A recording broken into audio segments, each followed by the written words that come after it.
أعوذ بالله من الشيطان الرجيم بسم الله الرحمن الرحيم هو الذي بعث في الأميين رسولا منهم يتلو عليهم آياته ويعلمهم الكتاب والحكمة ويزكيهم اللهم سبحانك لا علم لنا إلا ما علمتنا إنك أنت العليم الحكيم কোরআনুল কারীমের সূরা জুমআর ৫ নং আয়াতে কারিমা উপলক্ষে গত সপ্তাহে কিছু আলোচনা করা হয়েছিল।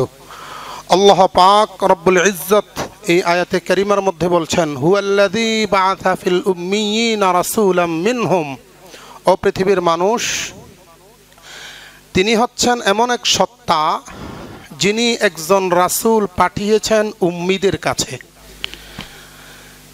মিনহুম, যেই উম্মি, ওই জাতিটা হচ্ছে উম্মি, এবং তাদের থেকেই একজন রাসূল যিনি হচ্ছেন উম্মি তাকেই প্রেরণ করা হয়েছে 4টি কাজ নিয়ে। ইয়াতলু আলাইহিম আয়াতি, 1 নম্বর কাজ হলো তিলাওয়াতে কারিমা করা। ওয়ায়ুযাক্কিহিম, 2 নম্বর কাজ হলো আত্মশুদ্ধি করা। ওয়ায়ুআল্লিমুহুমুল কিতাবা, 3 নম্বর কাজ হলো তিনি কিতাব শিক্ষা দেওয়া, কিতাব শিক্ষা দিবেন। ওয়াল হিকমাহ, এবং হিকমত শিক্ষা দিবেন। এই আয়াতে কারিমার শুরুতেই আমার আল্লাহ বলছেন উম্মিদের কাছে উম্মি নবী পাঠিয়েছি।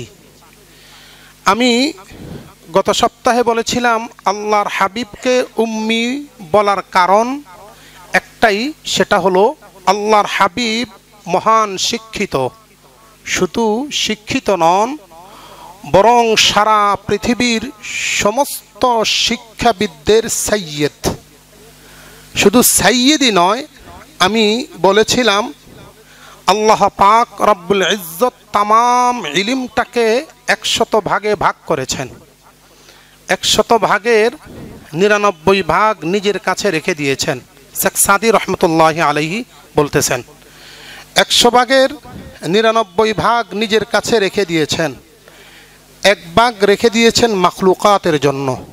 ওই 1 ভাগকে আল্লাহ পাক আবার 100 ভাগ করেছেন। ওই 100 ভাগের 1 ভাগ আল্লাহ সুবহান রব্বুল ইজ্জত তামাম দুনিয়ার শুরু থেকে আজ পর্যন্ত এবং আজ থেকে কিয়ামত পর্যন্ত যত মাখলুকাত এসেছে, আছে, আসবে, সমস্ত মাখলুকাতকে 1 ভাগ বন্টন করে দিয়েছেন। আর 99 ভাগ আল্লাহ পাক রব্বুল ইজ্জত তার নবী বিশ্ব নবী মুহাম্মদুর রাসূলুল্লাহ সাল্লাল্লাহু আলাইহি ওয়াসাল্লামকে দান করেছেন। 1 ভাগের গরম কতটুকু? 1 ভাগের গরম এতটুকু, 1 ভাগ দ্বারা মানুষ স্যাটেলাইট, ইন্টারনেট, কম্পিউটার ইত্যাদি ইত্যাদি যত ধরনের আবিষ্কার আছে, সমস্ত আবিষ্কারগুলো 1 ভাগ জ্ঞান দ্বারা আবিষ্কৃত হয়েছে, কিয়ামত পর্যন্ত আবিষ্কার হবে। 1 ভাগের গরম যদি এতটুকু হতে পারে, তাহলে 99 ভাগ তার রাসূলকে আমার আল্লাহ দান করেছেন। তাহলে ওই 99 ভাগের ওজন কতটুকু হতে পারে চিন্তা করা যায়? বলেন না সুবহানাল্লাহ। এই ছাড়া বলার আর কিছুই বাকি থাকে না। সুবহানাল্লাহ বলা ছাড়া আর কোনো উপায় আছে? নাই। আমার আল্লাহ তার রাসূলকে এত বেশি জ্ঞান দান করেছেন, কিন্তু উম্মি কেন বলেছেন? উম্মি একটা কারণেই বলেছেন। উম্মি বলা হয় ওই ব্যক্তিকে যেই ব্যক্তি দুনিয়ার কোনো শিক্ষিত ব্যক্তির কাছে শিক্ষা গ্রহণ করে শিক্ষিত হন নাই তাকে বলা হয় উম্মি আরবি ভাষায়। কিন্তু উম্মি আবার ওই ব্যক্তিকেই বলা হয় যেই ব্যক্তিকে ওহির মাধ্যমে ঐশিক মাধ্যমে স্বয়ং আল্লাহ রাব্বুল ইজ্জত সরাসরি ইলম দান করেছেন, তাকে বলা হয় উম্মি। এটার প্রমাণ দিচ্ছিলাম গত 2 সপ্তাহ যাবত। আজকেও যদি আল্লাহ তৌফিক দান করেন তাহলে কিছু প্রমাণ পেশ করব। একটা প্রমাণ হলো বুখারী শরীফের হাদিস, প্রথম খণ্ড 547 নম্বর হাদিস। হযরতে আবু বারজা রাদিয়াল্লাহু তাআলা আনহু নকল করতেছেন। وعن أبي برزة رضي الله تعالى عنه أنه قال إن رسول الله صلى الله عليه وسلم كان يكره النوم قبلها والحديث بعدها। নবীজি সাল্লাল্লাহু আলাইহি সাল্লামের একটা সুন্নত বর্ণনা করতে গিয়ে তিনি বলতেছেন, বিশ্বনবী সাল্লাল্লাহু আলাইহি সাল্লাম এশার নামাজের আগে ঘুমানোটাকে মাকরুহ মনে করতেন, খারাপ ভাবতেন, এটাকে নিষেধ করেছেন। আর এশার নামাজের পরে আল্লাহর হাবিব সাল্লাল্লাহু আলাইহি সাল্লাম কথা বলাকে খারাপ ভাবতেন। তার মানে এশার নামাজের আগে ঘুমাতেন না, এশার পরে কথা বলতেন না, তার মানে এশার পরে ঘুমিয়ে যেতেন আল্লাহর হাবিব সাল্লাল্লাহু আলাইহি সাল্লাম। এটা স্বাভাবিকভাবে আল্লাহর হাবিব সাল্লাল্লাহু আলাইহি সাল্লাম কথাটি বলেছেন। এশার আগে ঘুমাতেন না, এশার পরে আল্লাহর হাবিব ঘুমাতেন, কথা বলতেন না। এটা আল্লাহর হাবিব কেন বলেছেন? 1400 বছর পরে বর্তমান চিকিৎসা বিজ্ঞানীরা একটা থিওরি দিচ্ছে আমাদেরকে। সেটা কি? ওনারা বলছেন মানুষ যখন ঘুম থেকে উঠে সকালবেলা ফজরের নামাজের পর ঘুম থেকে উঠার পরে একটা লোক অনেক কাজ করে। প্রাথমিক পর্যায়ে সে ব্যায়াম করে, ব্যায়াম শেষ, ব্যায়ামের পর নাস্তা করে, এরপর অফিস আদালতে যায়, হাজার হাজার মানুষের সাথে কথাবার্তা বলে, অনেক কথাবার্তা বলে। এরপরে সারাদিন অফিস আদালত করে, 4টা-5টার দিকে আসে, বিকেল বেলায় খেলাধুলা করে। এশার মাগরিবের নামাজের পর হয়তোবা তার পরিবারকে সময় দেয়। এশার নামাজের পর স্বাভাবিকভাবে আমাদের নিয়ম অনুযায়ী এখন বর্তমানে রাত্রে 12টা-1টা পর্যন্ত জাগ্রত থাকে, কিন্তু তৎকালীন মানুষেরা এশার নামাজ পর্যন্তই জাগ্রত থাকতো। তো বিজ্ঞানীরা বলতেছে, চিকিৎসা বিজ্ঞানীদের বক্তব্য হলো, কোনো ব্যক্তি যখন সারাদিন এই কাজগুলো একের পর এক করতে থাকে, নিউরোলজিক্যাল সিস্টেম অনুযায়ী এই লোকটার ব্রেনটা আস্তে আস্তে ভার হতে থাকে এবং এই ব্রেনটা মানুষের কাজকর্মের যেই একটা ক্ষমতা আছে, এই ক্ষমতাটা আস্তে আস্তে বিকালের দিকে নিষ্ক্রিয় হতে থাকে, কমে যেতে থাকে। ব্রেন আস্তে আস্তে দুর্বল হতে থাকে। ব্রেন কাজবাজগুলো যেইভাবে সংরক্ষণ করে, নিয়ন্ত্রণ করে, এই নিয়ন্ত্রণের কোষগুলো আস্তে আস্তে দুর্বল হয়ে পড়ে। তখন দুর্বল হয়ে পড়লে তার দরকার হচ্ছে ঘুমের দরকার। মনে করেন একটা মেশিন সারাদিন চালিয়েছেন, চালাইতে চালাইতে 3-4 ঘন্টা চালানোর পর ওটা গরম হয় কি হয় না? অনেক সময় গরম হতে হতে অবস্থাটা এমন হয়ে যায়, গরম হতে হতে অবস্থাটা এমন হয় যে ওটা আস্তে আস্তে চলে, অনেক সময় বন্ধ হয়ে যায়। ঠিক তদ্রূপ মানুষের ব্রেনটাও সারাদিন কার্যক্রম করতে করতে শেষ পর্যায়ে আসে, তার ব্রেনটা আস্তে আস্তে নিস্তেজ হতে থাকে। এখন এই নিস্তেজ থেকে পরিত্রাণ পাওয়ার উপায় সেটা হলো ঘুম। যখন আল্লাহ পাক রব্বুল ইজ্জত রাত্রিটা মানুষকে দান করেন, এই জন্য আল্লাহ পাক রব্বুল ইজ্জত সূরা নাবার মধ্যে বলছেন, ওয়াজআলনাল লাইলা লিবাসা, তোমাদেরকে রাত্রিটা, ওয়াজআলনান নাওমা সুবাতা, তোমাদেরকে রাত্রিটা দান করেছি আমি ঘুমের জন্য। যখন মানুষ রাতের বেলা হয়ে গেলে ঘুমিয়ে যায়, ঘুমিয়ে যাওয়ার সাথে সাথে তার কোষগুলো আবার পুনরায় শক্তিশালী হয়ে গেলে সকালবেলা এটা সতেজ থাকে। সকালবেলা সতেজ হয়ে গেলে ওই সকালবেলায় যা কিছু লোকটার ব্রেনের মধ্যে দেওয়া হবে সব কিছু আস্তে আস্তে সংরক্ষণ করতে পারে এবং সে শক্তিশালী হয়ে যায়। আল্লাহর হাবিব 1400 বছর আগে বলছেন কথাটা। এতদিন পর্যন্ত পৃথিবীর কোন মানুষ আল্লাহর হাবিবের এই কথাটাকে উদ্ঘাটন করতে পারে নাই। মুহাম্মদ কেন বলেছেন এই কথাটা? 1400 বছর পরে আধুনিক বিজ্ঞান এই কথাটা বলেছে।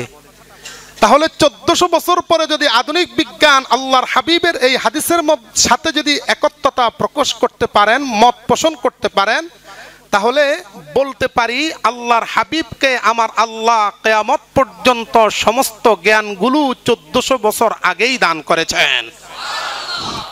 তাহলে এই নবী উম্মি কথা সত্য, কিন্তু আমার আল্লাহর পক্ষ থেকে তিনি নবী হওয়ার যোগ্যতা রাখেন কি রাখেন না?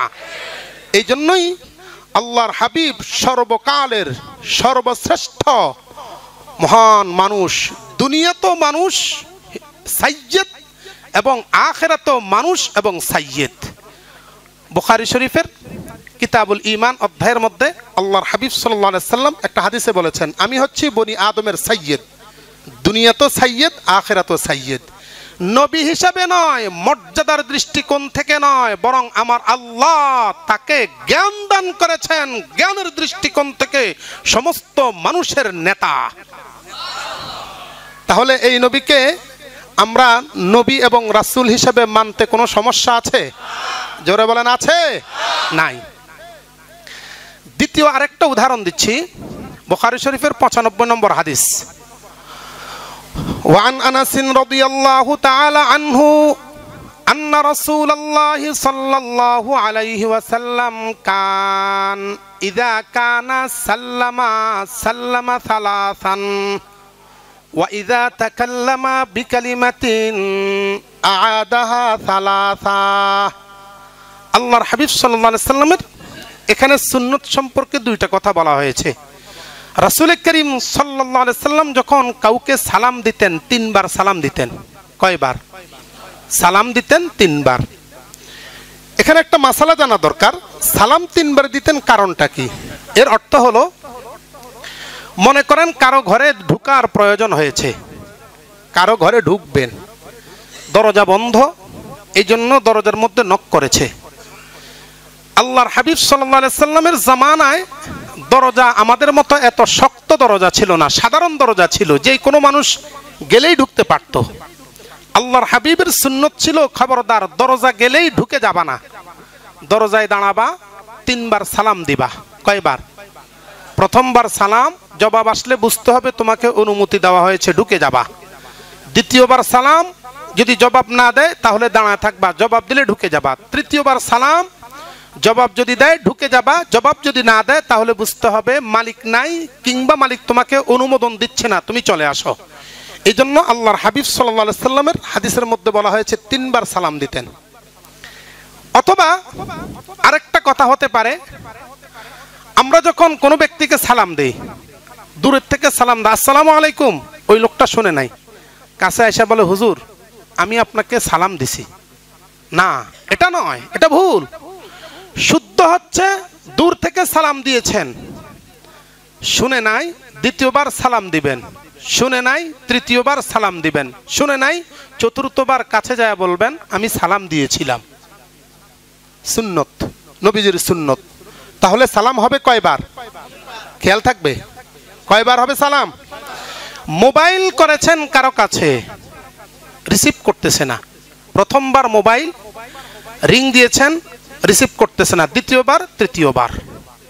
অনেকে আছে বিরক্ত করে 5-7 বার, 8 বার, 10 বার। না, এটা সুন্নতের খেলাফ। 3 বার দিবেন। সালামটাকে এখানে প্রয়োগ করেন। প্রথমবার রিং, তৃতীয়বার রিং, তৃতীয়বার রিং, ধরতেছে না, তাহলে বুঝতে হবে আপনার সাথে সে এখন কথা বলবে না, কিংবা সে ব্যস্ত আছে, রেখে দিবেন, পরবর্তীতে আবার দিবেন। রাসূলুল্লাহ সাল্লাল্লাহু আলাইহি সাল্লাম সালাম 3 বার দেওয়ার অর্থ হলো এটা। আর যখন কোনো গুরুত্বপূর্ণ কথা বলতেন আ'আদাহা সালাসান, 3 বার বলতেন। খুব গুরুত্বপূর্ণ কথা যদি বলতেন তাহলে 3 বার বলতেন। এখন এটাকে তৎকালীন থেকে মুহাদ্দিসিনে কেরাম এটাকে ব্যাখ্যা করতেন এইভাবে, স্বাভাবিকভাবে মানুষ 3 প্রকার। মানুষ 3 প্রকার, একটা হচ্ছে জকি, আরেকটা হচ্ছে মুতাওয়াসসিত, আরেকটা হচ্ছে গাবি, খুব মেধাবী, মধ্যপন্থার মেধাবী, একেবারেই দুর্বল, ডামিশ। তাহলে এই লোকগুলোকে কথা বোঝানোর জন্য প্রথমবার বলবে, তাহলে যিনি মেধাবী উনি বুঝে গেছেন, কিন্তু যিনি মধ্যবর্তী সে বুঝেন নাই, এই জন্য দ্বিতীয়বার বলবেন, উনিও বুঝে গেছেন।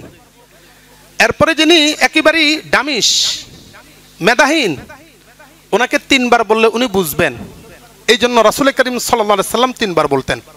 কিন্তু বর্তমান বিজ্ঞানীরা এই জিনিসটাকে ব্যাখ্যা করতেছে এইভাবে, মানুষের ব্রেনের মধ্যে তিনটা স্তর আছে। কয়টা স্তর? তিনটা স্তর। একটা হচ্ছে শর্ট টার্ম, আরেকটা হচ্ছে মিডল টার্ম, আরেকটা হচ্ছে long term. Short, middle, long. স্বাভাবিকভাবে একটা কথা যখন অনেকের মধ্যে এই অবস্থা আছে, একটা কথা যখন শুনে কথাটা মুখস্থ হয়ে যায়, আরেকজনের মুখস্থ হয় নাই। দ্বিতীয়বার যখন বলতো তখন এই লোকটা দ্বিতীয়বার শোনার কারণে মুখস্থ হয়েছে, আরেকটা ব্যক্তির মুখস্থ হয় না। আরেকটা ব্যক্তিকে তিনবার বলার পরে লোকটার মুখস্থ হয়ে গেছে। এটা এই যে middle term, short term, long term, এটা মানুষের ব্রেনের স্তর। একটা কথা যখন যাবে প্রথম শর্ট টার্মে যাবে, দ্বিতীয়বার যখন যাবে তখন শর্ট টার্মকে অতিক্রম করে মিডল টার্মে চলে যাবে, তৃতীয়বার যখন বলবে শর্ট টার্ম, মিডল টার্ম অতিক্রম করে সরাসরি লং টার্মে চলে যাবে। এখন যারা নিউরোলজিস্ট আছেন তাদের বক্তব্য হলো, মানুষ কথা শোনার কারণে তিনবার লাগে কমপক্ষে তার মুখস্থ করার জন্য। অতএব তিনবার একটা লেখাপড়াকে আয়ত্ত করার জন্য কমপক্ষে তিনবার সে এটাকে পড়ার উচিত। তিনবার পড়লে তার একেবারেই লং টার্ম পর্যন্ত পৌঁছে যাবে, তাহলে সে ভুলবে না। স্বাভাবিকভাবে দেখবেন অনেক মানুষ আছে একটা জিনিস মুখস্থ করছে, একদিন খেয়াল আছে, তার মানে তার শর্ট টার্মে গেছে। আরেকটা জিনিস মুখস্থ করছে, এক মাস পরে ভুলে গেছে, তার মানে মোটামুটি মিডল টার্মে গেছে, এরপরে ভুলে গেছে। আরেকটা লোক এমন একটা জিনিস মুখস্থ করে ফেলেছে, মরণ পর্যন্ত বেঁচে থাকে, মরণ পর্যন্ত তার মেধার মধ্যে এটা লেগে থাকে, তার মানে তার লং টার্ম পর্যন্ত পৌঁছে গেছে। হাফেজে কোরআন যারা আছে পৃথিবীর মধ্যে, এদের কোরআনুল কারিমটা আমার আল্লাহ রব্বুল ইজ্জত শর্ট টার্মে নয়, মিডল টার্মে নয়, বরং সরাসরি লং টার্মের মধ্যে পৌঁছায় দিয়েছেন। এই জন্য আজ পর্যন্ত কোরআনুল কারিম কোনো ব্যক্তি ভুলে, দুই একজন ভুলে, এটা তার বান্দ্রামির কারণে ভুলে, কিন্তু যারা কোরআনুল কারিম মুখস্থ করে নেয় আমার আল্লাহ তাদের লং টার্ম পর্যন্ত পৌঁছায় দেন। তো নিউরোলজি বিশেষজ্ঞ যারা আছে তাদের বক্তব্য হলো, কথা যখন শুনবে লং টার্ম পর্যন্ত পৌঁছার জন্য কমপক্ষে তিনবার বলার দরকার। আল্লাহর হাবিব সাল্লাল্লাহু আলাইহি সাল্লাম 1400 বছর আগে গুরুত্বপূর্ণ কথাগুলো লং টার্ম পর্যন্ত পৌঁছানোর জন্য তিনবার বলতেন। আল্লাহর হাবিবের জামানায় আধুনিক বিজ্ঞান ছিল না। আল্লাহর হাবিব এই জ্ঞানটা, এই 1400 বছর পরের এই আধুনিক জ্ঞানটা আমার আল্লাহ রব্বুল ইজ্জত তার পিয়ারা নবীকে 1400 বছর আগেই দান করেছেন। তাহলে উনি উম্মি কিন্তু সাইয়্যিদ রাসূল নবী হওয়ার যোগ্যতা রাখেন কি রাখেন না? নিঃসন্দেহে রাখেন, অবশ্যই রাখেন। আরেকটা উদাহরণ দিচ্ছি, আবু দাউদ শরীফের হাদিস, হযরতে আব্দুল্লাহ ইবনে আমর রাদিয়াল্লাহু তাআলা আনহু থেকে বর্ণিত।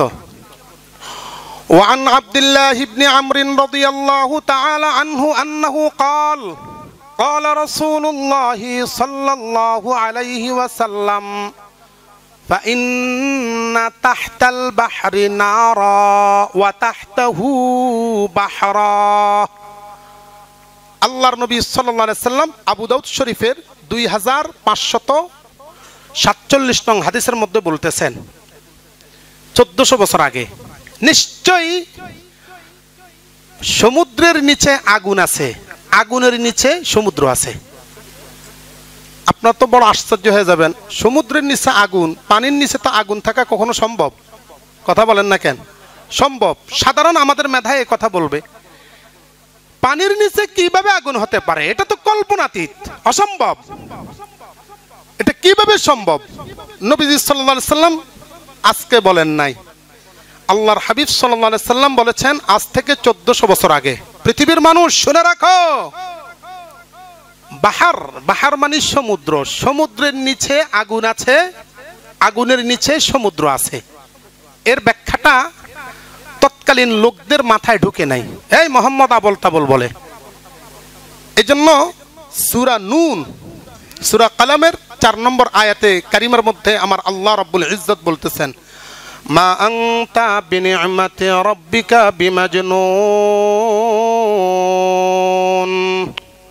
ও নবী, তামাম দুনিয়ার মানুষেরা আপনাকে পাগল বলে, সমস্ত মানুষেরা আপনাকে পাগল বলে। আপনি অদ্ভুত অদ্ভুত খবর তাদেরকে দিচ্ছেন, এই জন্য পাগল বলে। আমি আল্লাহ রাব্বুল আলামিন আপনাকে বলে দিতেছি, আপনি পাগল না, পাগল না। এমনকি আপনার অনুসারী যারা হবে তারাও পাগল না, বরং আপনি পৃথিবীর সব চাইতে বড় নামি দামি জ্ঞানী মানুষ। বলেছেন কে? আমার আল্লাহ। ওরা বলতেছে মুহাম্মদ আশ্চর্য ধরনের কথা বলতেছে যে বাহারের নিচে, সমুদ্রের নিচে আগুন, এটা কিভাবে সম্ভব? আপনারা ন্যাশনাল জিওগ্রাফি দেখেছেন? যারা বুঝেন তারা দেখেছেন। অনেক সময় ইউটিউবের মধ্যে দেখবেন আগ্নেয়গিরি দেখায়, আগুন আর আগুন, পাহাড়ের তলদেশ থেকে আগুন বের হচ্ছে। দেখছেন আপনারা কখনো? পৃথিবীতে যে সমুদ্রগুলো আছে, এই সমুদ্রগুলো সাধারণত সমুদ্রের পানিগুলো থাকার কথা ছিল ঠান্ডা। হিমালয় পর্বত যেরকম ঠান্ডা, এই সমুদ্রের পানিগুলো এরকম ঠান্ডা হওয়ার কথা ছিল। কিন্তু হিমালয়ের পর্বত ঠান্ডা রয়ে গেছে ঠিক, কিন্তু আজ পর্যন্ত কোনো ব্যক্তি বলে না যে সাগরের পানি একেবারেই ঠান্ডা। কিছু কিছু জায়গা আছে ঠান্ডা, বাকি অধিকাংশ পাহাড়, অধিকাংশ সাগরগুলো ঠান্ডা নয়। এর কারণ হচ্ছে এটার নিচে আগুন আছে। বিশাল বিশাল আগ্নেয়গিরিগুলা এখন বর্তমানে বিজ্ঞানীরা আবিষ্কার করতেছে যে সমুদ্রের তলদেশে অতল গহ্বর থেকে বড় বড় আগ্নেয়গিরি বের হচ্ছে। তা আগ্নেয়গিরিটা বের হচ্ছে, এটা তো এখন আবিষ্কার করছে, ইদানিং 50-60 বছর যাবত আবিষ্কার করতেছে যে আগ্নেয়গিরি সমুদ্রের নিচ থেকে আসছে। আমার রাসূল সাল্লাল্লাহু আলাইহি সাল্লামের জামানায় এই খবরটা কেউ জানতো? জোরে বলেন, কেউ জানতো? তো নবীজি এই কথাটা যখন বলছেন, হঠাৎ করে আশ্চর্য ধরনের কথা, তাহলে পাগল বলবে, এটাই তো স্বাভাবিক। কিন্তু আমার আল্লাহ বলতেছেন পৃথিবীর মানুষ জেনে রাখবা, সূরা নাহলের মধ্যে বলে দিচ্ছেন, ওয়াল্লাহু খালাকাকুম ওয়া মা তা'মালুন। আমি অনেক কিছু সৃষ্টি করেছি, আবার আরো অনেক কিছু সৃষ্টি করব। পৃথিবীর মানুষ যেটা তোমরা এখনো পর্যন্ত জানো না, বুঝো না, এমন এমন একটা জিনিস আসবে, আবিষ্কৃত হবে, তোমরা কখনো যেটার কল্পনাও করতে পারো নাই। আজ থেকে 30-40 বছর আগে ইন্টারনেট যে এখন আমাদের হাতে হাতে, কেউ কল্পনা করেছে আসবে এটা? কেউ কল্পনা করে নাই। আমার আল্লাহ 1400 বছর আগে বলে দিচ্ছেন ইন্টারনেটের কথা। টেনশন করো না, আমি এমন এমন জিনিস আবিষ্কারের ব্যবস্থা করতেছি যেটা তোমরা কখনো কল্পনাও করো না। তাহলে 1400 বছর আগে এই আগ্নেয়গিরির কথা বলবে, এটা তো আশ্চর্য হওয়াটাই স্বাভাবিক। এবার বিজ্ঞানীদের বক্তব্য হলো সাগরের পানিটা সম্পূর্ণরূপে হিম থাকার কথা, নদীর পানিগুলো সম্পূর্ণরূপে হিম থাকার কথা, একেবারে ঠান্ডা হওয়ার কথা।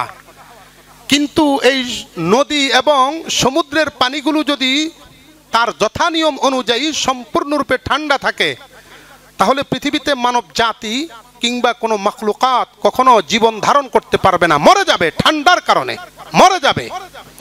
আমার আল্লাহ রাব্বুল ইজ্জত এই সাগরের পানিগুলো যেন ঠান্ডা না হয়ে যায়, গরম রাখার জন্য আল্লাহ রাব্বুল ইজ্জত এই আগ্নেয়গিরিগুলো স্থাপন করে দিয়েছেন সমুদ্রের তলদেশে, আমাদের উপকারে। কার উপকারে?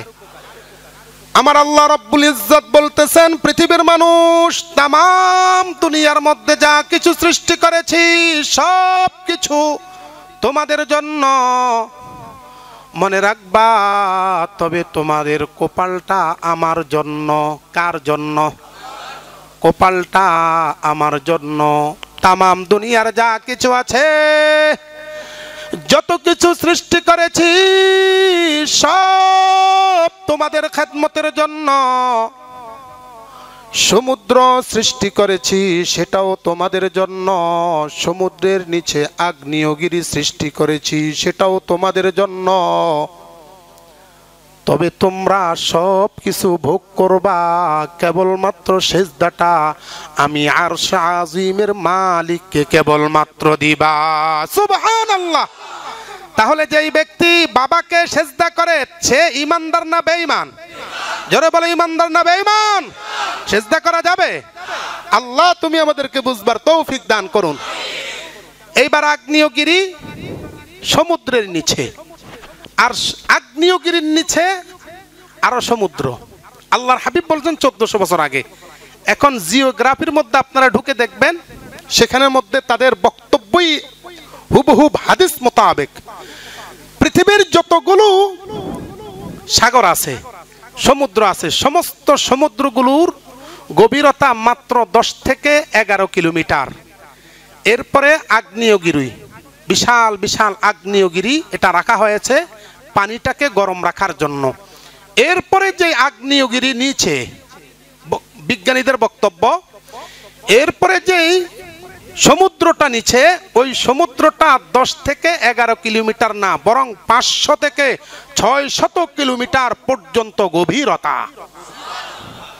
তাহলে পৃথিবীর একটা সাগর যদি মাত্র 10 থেকে 11 কিলোমিটার গভীরতা হয়, আর ওই আগ্নেয়গিরির নিচে যেই সাগর রয়েছে সেটা যদি 500 থেকে 600 কিলোমিটার পর্যন্ত গভীর হয়ে থাকে, ওটা তো আমরা কোনোদিন দেখি নাই।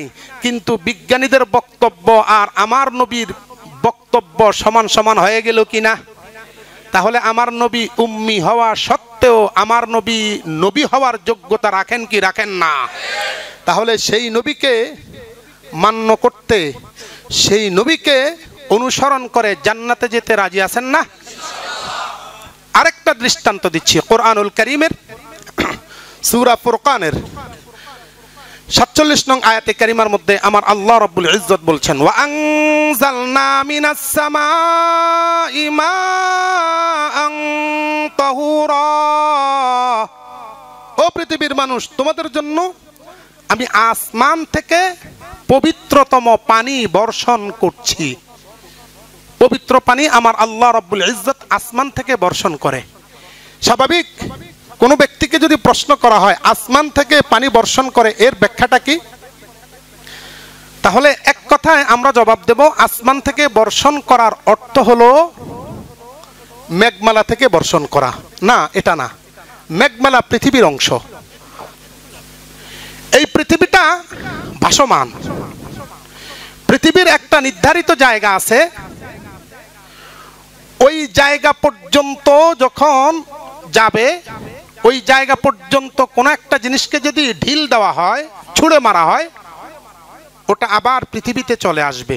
এটাকে বলা হয় মধ্যাকর্ষণ শক্তি। একেবারে নিক্ষেপ করেছেন, মধ্যাকর্ষণ শক্তি পর্যন্ত চলে গেছে, ওখানে যে উপরে উঠবে না, নিচের দিকে আসবে। আর এই মধ্যাকর্ষণ শক্তিটার ওভারটেক করে যখন উপরে যাবে, ওই বস্তুটা কখনো নিচে আসবে না, উপরের দিকে যেতে থাকবে, মধ্যাকর্ষণ শক্তি। আর স্বাভাবিকভাবে আমরা অনেক সময় দেখি একটা বিমান যদি যায়, অনেক সময় মেঘের ভিতরে হারিয়ে যায়। দেখেছেন আপনারা? মেঘের ভিতরে হারিয়ে যায়। তার মানে মধ্যাকর্ষণ শক্তির নিচে হচ্ছে মেঘটা। তাহলে মেঘটা দুনিয়ার অন্তর্ভুক্ত, পৃথিবীর অন্তর্ভুক্ত। আমার আল্লাহ বলছেন আসমান থেকে পানি বর্ষণ করছি, তাহলে মেঘ থেকে পানি বর্ষণ করছি বিষয়টা নয়, বরং মধ্যাকর্ষণ শক্তি ওভারটেক করে উপর থেকে আমার আল্লাহ পানিটা বর্ষণ করছেন, মেঘ থেকে না। তাহলে বলতে পারেন যে হুজুর এই পানিটা আবিষ্কার কোত্থেকে আসলো? বর্তমান বিজ্ঞানীদের বক্তব্য হলো, আপনারা অনেক সময় দেখবেন আকাশের দিকে তাকাবেন, আমি একবার দেখেছি, আকাশের দিকে তাকাবেন, হঠাৎ করে দেখবেন একটা তারা দৌড় দিচ্ছে আর আশপাশে আগুন ছিটকে পড়তেছে। কোরআনুল কারীমের সূরা জিনের মধ্যে এই কথাগুলো অনেক আলোচনা হয়েছে।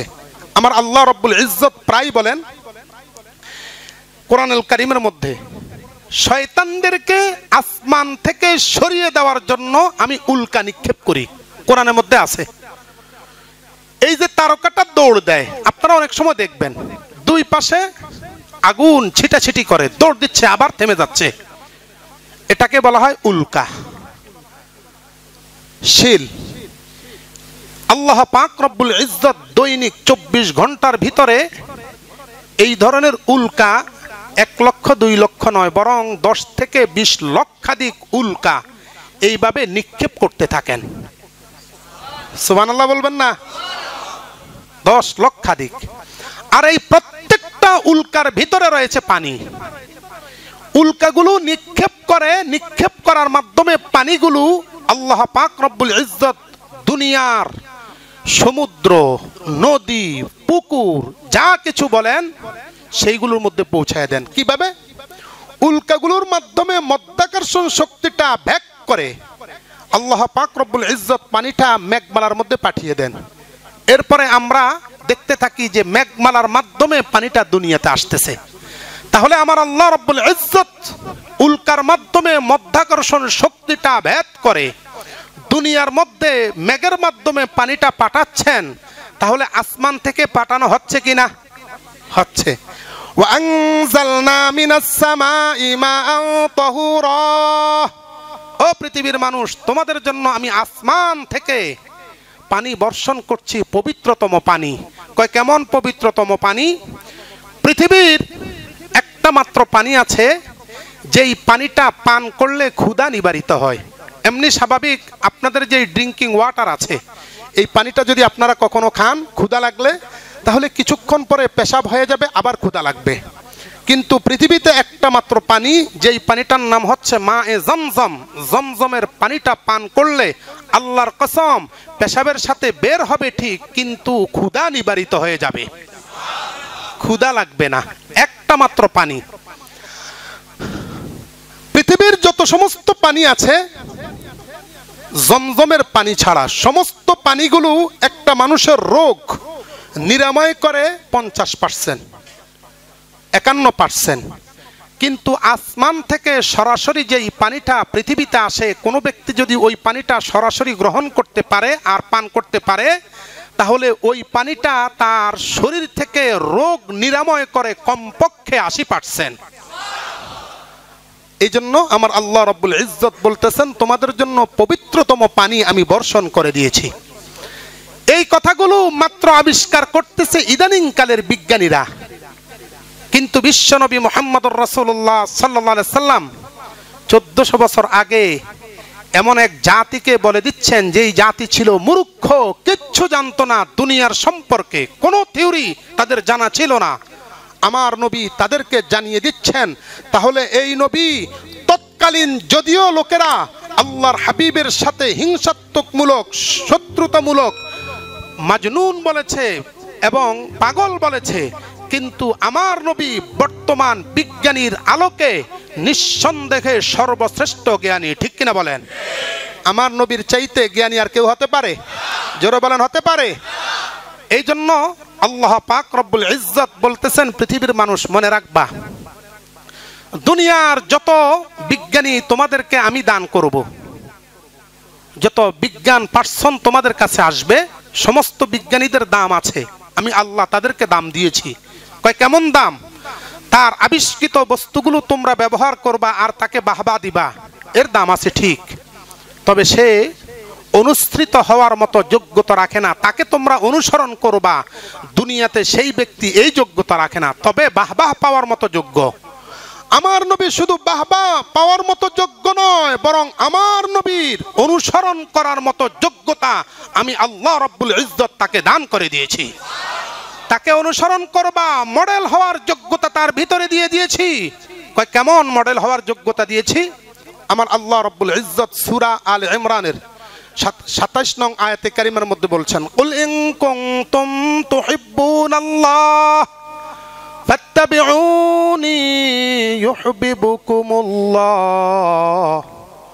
ওয়া ইয়াগফির লাকুম যুনুবাকুম ওয়াল্লাহু গফুরুর রহিম। পৃথিবীর মানুষ শুনে রাখো, আমার নবীর ভিতরে আমি এমন যোগ্যতা দান করেছি, দুনিয়ার বিজ্ঞানের দৃষ্টিকোণ থেকে প্রশংসা কুড়াবার মতো যোগ্যতা তো রাখেনি, বরং তোমরা সবাই তাকে অনুসরণ করবা, তার কথা মান্য করবা। আমি আল্লাহ ঘোষণা দিতেছি, দুনিয়াতেও সফলতা, আখিরাতের মধ্যেও সবচাইতে বড় সফলতা রেখে দিয়েছি। কয় কেমন সফলতা, কেমন সফলতা? ইউহিব্বুকুমুল্লাহ, আমার নবীকে মহব্বত করবা। আমি আল্লাহ আমার নবীকে মহব্বত করার কারণে আমি ঠিক থাকতে পারি না, ওই বান্দার প্রতি আমার ইমোশনাল চলে আসে, এই জন্য আমি আরশে আজিমে বসে বসে স্বয়ং আমার ওই বান্দাকে আমি ভালোবাসে ফেলি। তাই শুধু তাই নয়, আমি ভালোবাসার কারণে ওই বান্দা আমার ভালোবাসার পাত্র, তার আমল নামায় গুনাহ থাকবে এটা কোনোদিন হতে পারে না। আমি ভালোবাসা পবিত্রতম জায়গার মধ্যে দেই, ভালো জায়গার মধ্যে দেই, খারাপ জায়গার মধ্যে আমার ভালোবাসা দেই না। অতএব আমার বান্দার ভিতরে গুনাহ থাকবে এটা হতে পারে না। ইয়াগফির লাকুম যুনুবাকুম, এই জন্য আমি আমার বান্দার জিন্দেগীর সমস্ত গুনাহগুলো মাফ করে দেই। তাহলে বোঝা গেল আমার আল্লাহর ভালোবাসা পেয়েছে, সঙ্গে সঙ্গে গুনাহও মাফ হয়েছে, ওই লোকটা পবিত্র, কাল কিয়ামত দিবসে জান্নাতে যাবে না জাহান্নামে? জোরে বলেন, জান্নাতে যাবে। কয় কেমন জান্নাতে? এমন জান্নাতে আমার আল্লাহ রাব্বুল আলামিন এই বান্দাদেরকে বিচারালয়ে ডাকবেন, ডেকে ডেকে কোনো অপরাধ যদি থেকেও থাকে গোপনে গোপনে মাফ করে দিয়ে নবীকে বলবেন, নবী দেরি কইরেন না, উম্মতদেরকে নিয়ে সোজা জান্নাতে চলে যান। যেতে রাজি আছেন? যেতে রাজি আছেন? কে কে রাজি আছেন? আল্লাহু আকবার। আল্লাহ তুমি আমাদের সবাইকে নবীর সুন্নতের অনুসারী হয়ে কাল কিয়ামত দিবসে নবীর সাথে জান্নাতে যাওয়ার তৌফিক দান করো।